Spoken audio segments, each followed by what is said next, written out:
ሰላም ሰላም ውድ ናይላ ዩቱብ ቤተሰቦች እንደምን አላችሁ? እኔ ያለው እግዚአብሔር ይመስገን። እንኳን ወደ ናይላ ዩቱብ በሰላም መጣችሁ።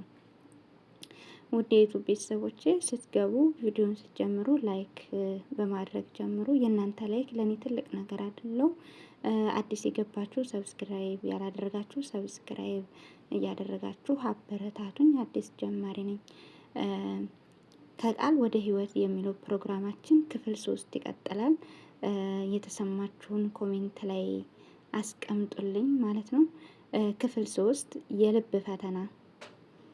ትናንትና ያቆምነው በሩቅ አንድ የሚመጣ ተሽከርካሪ አዩ። ተጓዦቹ ግን አሁን የሚመጣው መኪና ብቻ ሳይሆን በውስጣቸው የተወለደው አዲስ ሰላም በጉጉት ይጠብቁ ነበረ ብለን ነው። ዛሬ ክፍል 3ን እንቀጥላለን።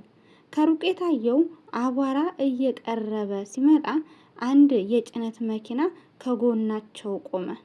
ነጁ ከመኪናው ወረደ። ፊቱ በአቧራ ቢጠቁርም ገጽታው ግን ሰማያዊ ነበረ። ዳዊት ወዲያውኑ ወደ እርሱ በመጠጋት እባክህ እርዳን፣ መኪናዬ ከሰራልኝ የፈለግከውን ያህል እከፍልሃለሁ አለው። ነጁ ግን ለዳዊት ጥያቄ ፈገግታ ብቻ በመመለስ ወደ አባ ዳንኤል ቀረበና በትህትና ተሳለመ። ከዚያም መሳሪያዎቹን አውጥቶ ወደ መኪናው ሞተርንም ጎንበስ አለ። ስራውንም ለሰዓታትም ፈጀ። ዳዊት ከጎኑ ቆሞ በጭንቀት ዋሌት ቦርሳውን ይከፍታል፣ ይዘጋል። በውስጡ የያዘው ወፍራም የገንዘብ ጥቅል እያየ ይህ ሰው ስራውን ሲጨርስ ይህን ሁሉ ብር ባሳየው ይደነግጣል ብሎ በልቡ ያስባል።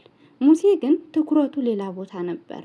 ነጁ መኪናው ስር ገብቶ የሚታገልበት ወቅት ከኪሱ ወድቆ መሬት ላይ የተዘረረውን የነጁንም ዋሌትንም ቦርሳ ተመለከተ።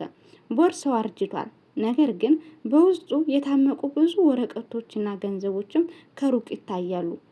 ሙሴ ይህ ሰው እንዲህ በነፃ ሊረዳን የሚደክመው ካለው ብዙ ብር ኖሮት ነው፣ ይህችን በወስድበት እንኳንም አይጎዳውም የሚል ኃይለኛ የስርቆትን ምኞትንም በልቡ መጣ።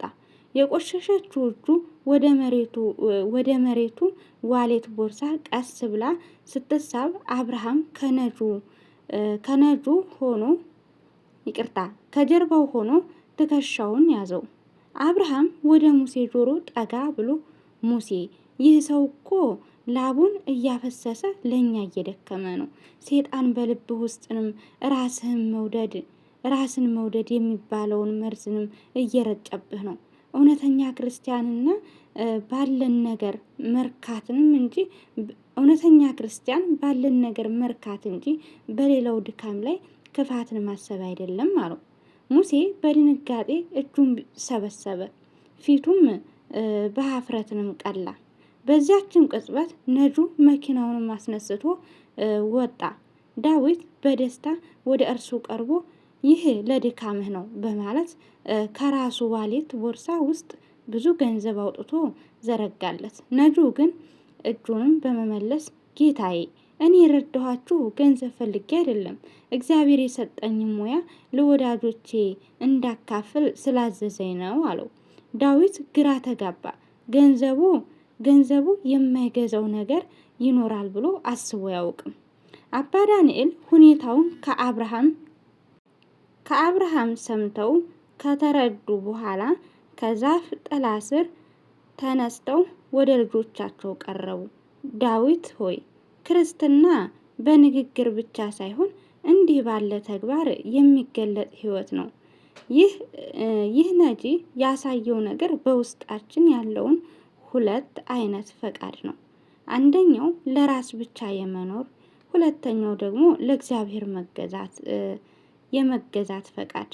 አባ ዳንኤል ወደ ሙሴ ዞር አሉና ልጄ፣ በሰው ልጅ ውስጥ ያለው የወደቀ ባህሪ ዘወትር ወደ ክፋት ይጎትተናል። ነገር ግን በተግባር የምንፈተነው እንዲህ ባሉ አጋጣሚዎች ነው። አሁን ጉዟችንን እንቀጥል። ነገር ግን እያንዳንዳችሁ በልባችሁ ውስጥ የነበረው ሀሳብ መርምሮ አሏቸው። መኪናው ጉዞዋን ስትቀጥል በውስጡ የነበረው ድባብ ተለወጠ። ዳዊት ገንዘቡን ወደ ዋሌትንም ቦርሳውንም ሲመልስ የሀብቱ መመኪያነት እንደዛለ ተሰማው። ሙሴ የነጁ ዋሌትንም ቦርሳንም አንስቶ ለባለቤቱ በመመለሱ በውስጡ ሰላም አገኘ።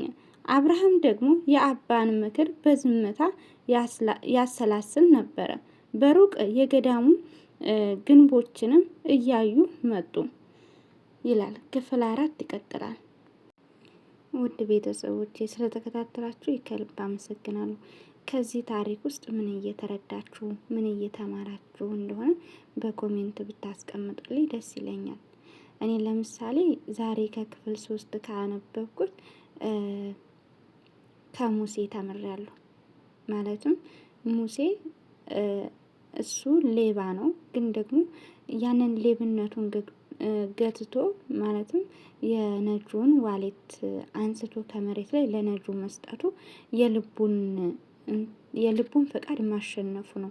ልቡ ላይ ያለውን የትዕቢትና የስርቆትን መንፈስ መስፈሩን ተምሬያለሁ። ደግሞ ከነጁ የተማርኩት ደግሞ ሰውን ለመርዳት ሰው መሆን ብቻ በቂ ነው። ሰውን በገንዘብ ብቻ አይደለም የምንረዳው ማለት ነው። ሰውን የምንረዳው በጉልበትም እንረዳዋለን። አንድ ሰው አጣብቂ በሆነበት ቦታ ላይ ሰው ደርሶ ሲረዳን እግዚአብሔር እንደደረሰልን እንቆጥረዋለን። ይሄን ተምሬያለሁ። እናንተስ?